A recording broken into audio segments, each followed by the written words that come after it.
Hello everyone, it's your girl Miss Terrell coming live from OA 13.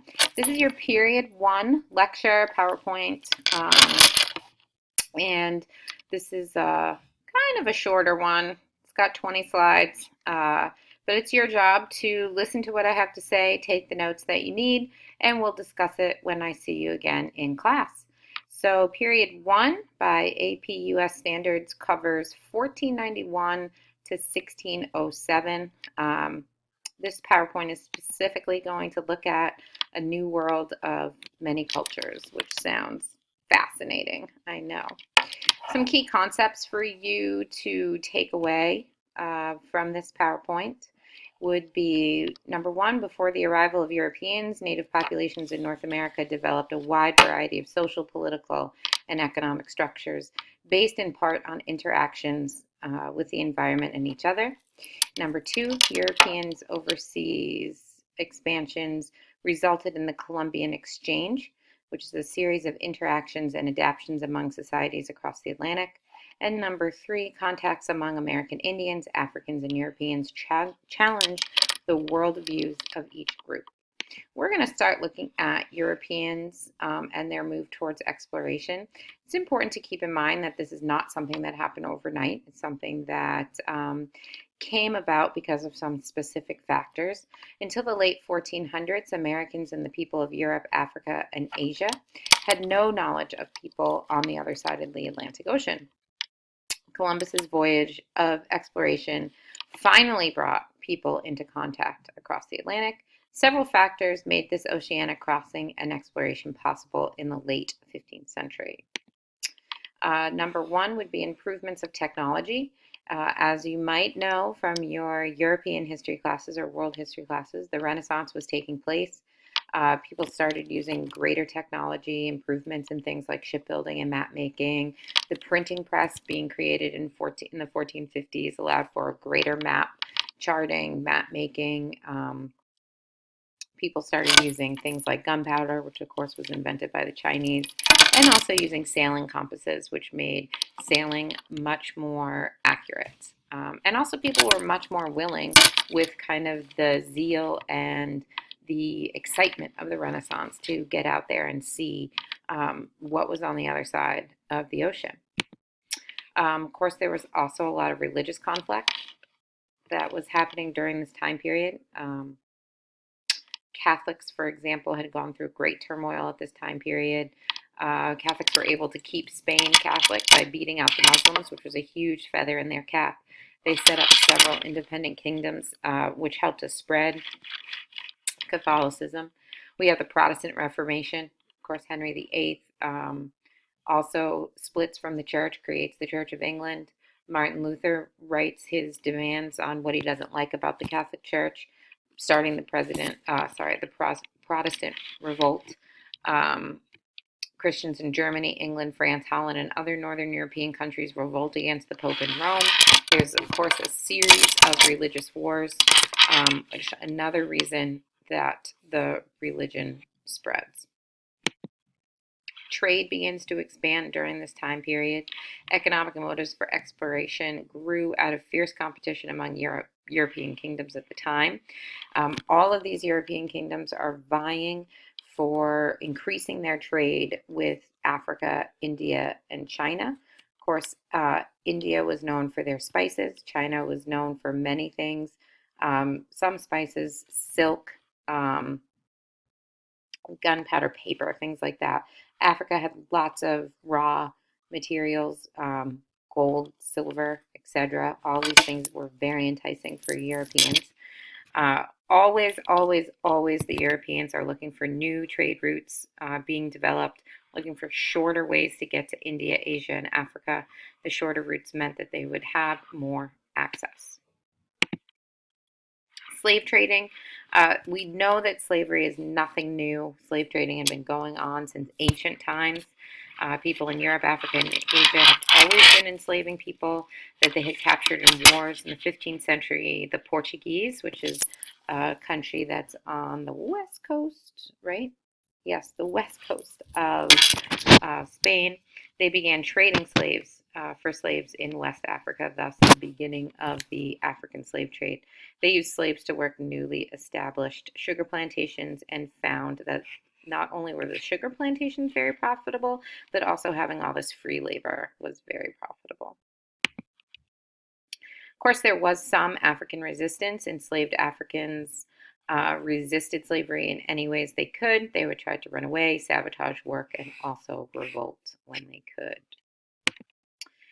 Just want to look at some early explorations. Obviously, Christopher Columbus is the main guy and probably somebody that you guys are all familiar with. Christopher Columbus spent 8 years trying to find the funding to sail west from Europe to what he called the Indies in 1492.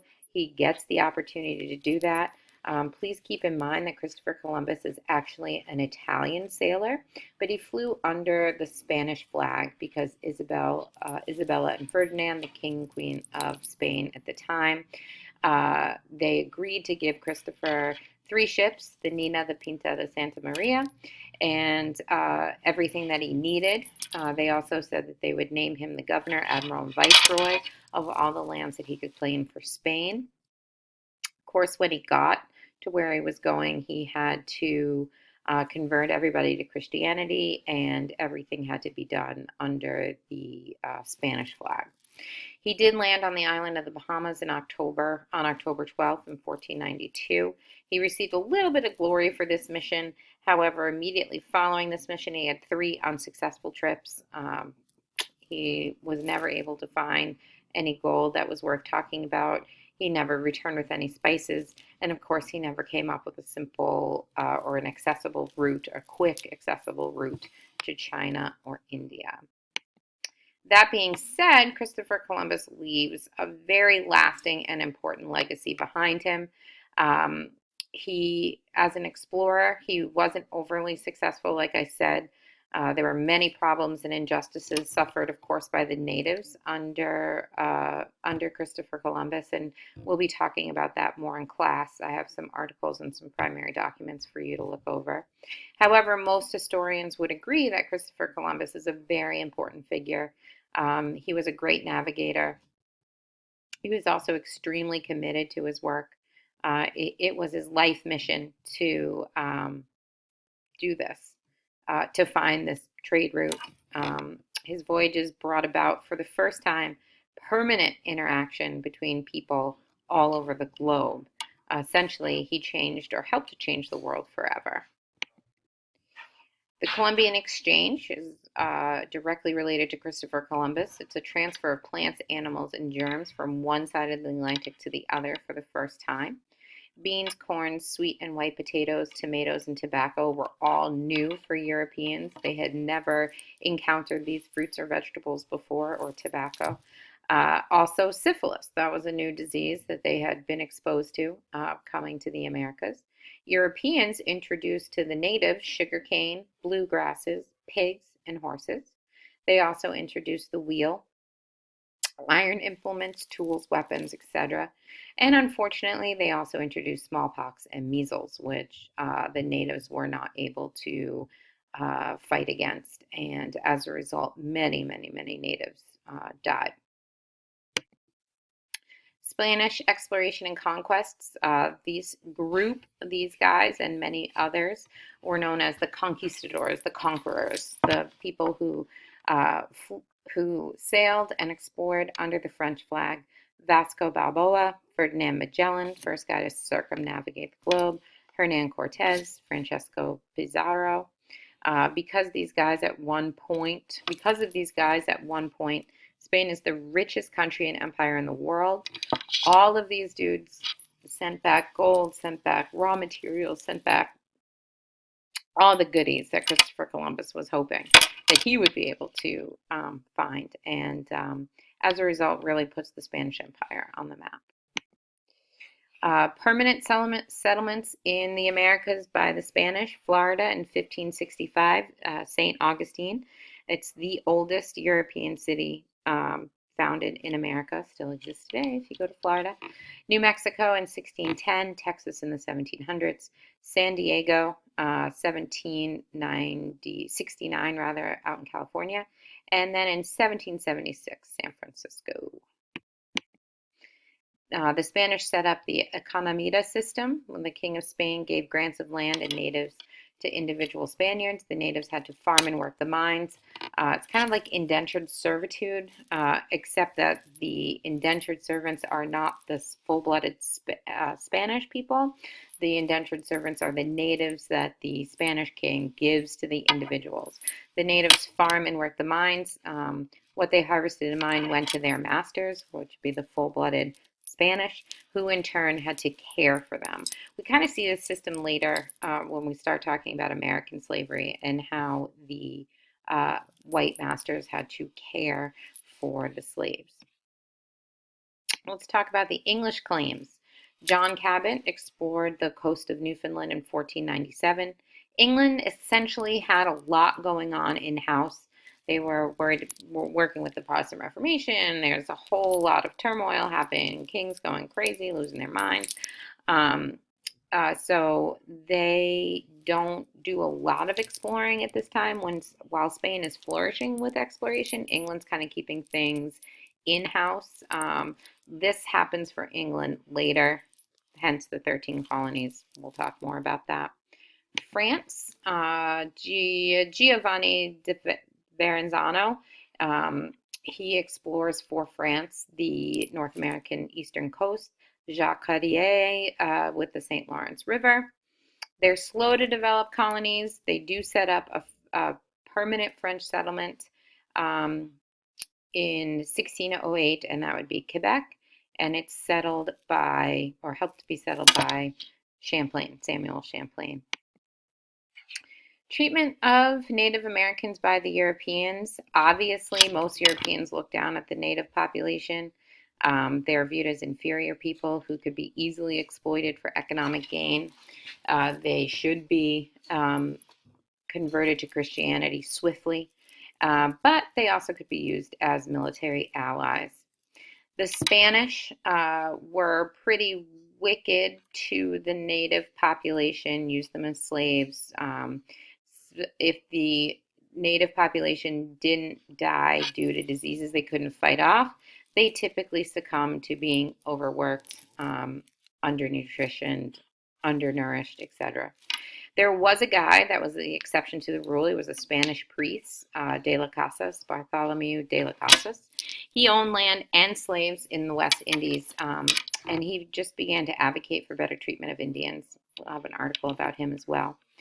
He worked with the Spanish government to pass the new laws of 1542, which ended Indian slavery, halted forced Indian labor, and began the end of the Economida system.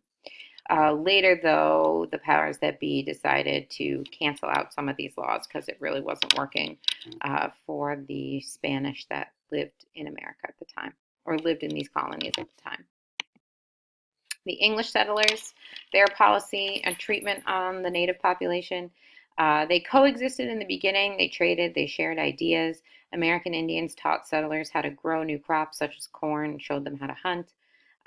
They traded furs for goods, and the goods they wanted were iron tools and weapons that they never had before. However, don't get it twisted. There was a lot of conflict between these groups. Open warfare did happen. The English really felt that the native population were savage. They were very primitive. And of course, the English were very land greedy, and they wanted to take the Indians' land away from them. Lastly, the French policy. They have a much different view and take on the relationship with the native population. They viewed the Indians as potential economic and military allies. They maintained good relationships with the tribes that they encountered. The native population helped the French set up and taught them essentially the fur trade. They built trading posts throughout the St. Lawrence Valley, the Great Lakes region, and along the Mississippi River. They were seen as less than a threat. The natives were seen as less of a threat to the French than they were to the Europeans. They actually worked really, really well together. And when we talk about the French and Indian War later on, you'll see that relationship come back around. So that's all we have for period 1. Hopefully you viewed this lecture and took the appropriate notes, and we'll see you more. Talk about it more later. Have a great night. Bye.